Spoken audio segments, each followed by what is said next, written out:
How to turn off Snapchat friend suggestion notification on Android or iPhone. Hi guys, welcome back to our channel. In today's episode, I'll be showing you the ways on how you can turn off Snapchat friend suggestion notification.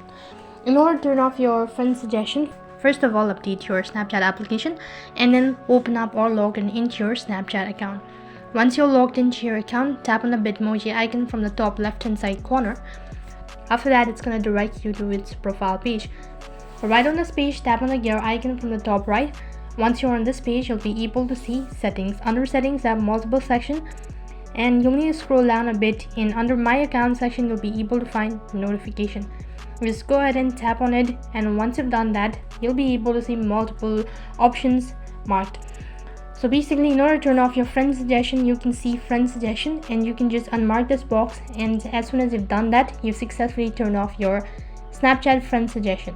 In this way, you can turn off your friend suggestion on Snapchat. That is all for this video. I hope the video was helpful. If it did really help you, make sure to like, share and subscribe to our channel. Thank you for watching. See you in the next video.